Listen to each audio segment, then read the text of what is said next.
Hi అండి, అందరూ ఎలా ఉన్నారు? బాగున్నారా? నేను బాగున్నానండి. ఇవాళ మీ ముందుకి ఒక మసాలా పౌడర్ చాలా చాలా ఈజీగా చేసుకోవచ్చు. నేనైతే డ్రై రోస్ట్ చేస్తున్నాను.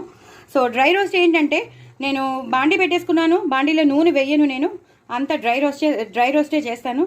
సో బాండీ పెట్టేసుకున్నాను. అందులో లవంగం, దాల్చిన చెక్క, ఇలాచి, మిరియాలు, ధనియాలు, కొబ్బరి, అలాగే నువ్వులు, జీడిపప్పు, అలాగే ఎండుమిరపకాయలు, కొన్ని బియ్యం, ధనియాలు, గసగసాలు ఇవి వేసేసానండి. కొన్ని మెంతులు, కొన్ని జీలకర్ర. సో ఇందులో వేసినవన్నీ మీరు ఒకసారి చూసేసుకోండి.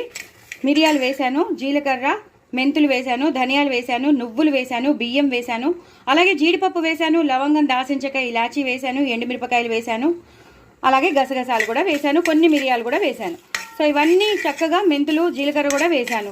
ఎండు కొబ్బరి అంటే ఇది 2 days కొబ్బరేనండి. ఎండు కొబ్బరి అంటే మనం ఆ చిప్పల్లో దొరికితే చూసారా, అది కాదు. అదైతే కొంచెం వాసన వస్తూ ఉంటుంది, నాకు ఆ వాసన పడదు. అది కాకుండా జస్ట్ మనం 2 days అయిపోయాక మంచిగా ఎండిపోతుంది, దాంట్లో తేమంతా పోతుంది చూసారా, అది లేకపోతే పచ్చి కొబ్బరి మీరు వాడేసుకోవచ్చు. పచ్చి కొబ్బరి వేసేసి వేయించేసుకోవచ్చు. దీన్ని స్టోర్ చేసి పెట్టేసుకోండి. కొంచెం పసుపుగా, నేనైతే ఇప్పుడు వేయట్లేదు, కొంచెం పసుపు కూడా వేసి స్టోర్ పెట్టుకోవచ్చు, లేదా అవసరం కూడా లేదు, ఏం వేయక్కర్లేదు. ఇవి మాత్రం నేను చెప్పినవన్నీ లవంగం, దాల్చిన చెక్క, ఇలాచి, మిరియాలు, ధనియాలు, నువ్వులు, జీడిపప్పు, ఇవన్నీ ఎండుమిరపకాయలు, అలాగే మెంతులు, జీలకర్ర, గసగసాలు, కొబ్బరి, ఇవన్నీ వేసేసి మీరు గ్రైండ్ చేసేసుకుని డ్రై రోస్టే, లేకపోతే మీరు నూనెతో వేయిస్తే ఏమవుతుందంటే స్టేల్ వాసన వచ్చేస్తుంది.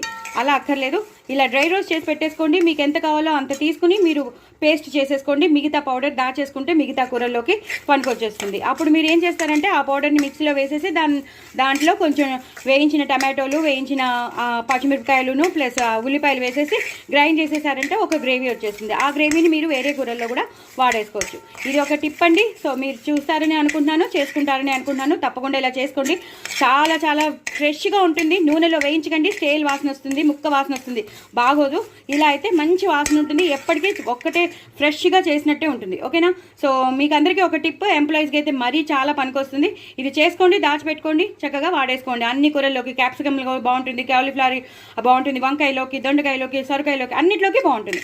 చక్కగా అన్నీ వేసుకోండి, చేసుకోండి. ఓకేనా? ఇది మాత్రం నిలవ ఉంటుంది కాబట్టి మీకు చెప్తున్నాను. నా ఛానల్ మాత్రం సబ్స్క్రైబ్ చేసుకోండి, సపోర్ట్ చేయండి. మరిన్ని రెసిపీస్తో మీ ముందు ఉంటానండి. బాయ్ అండి.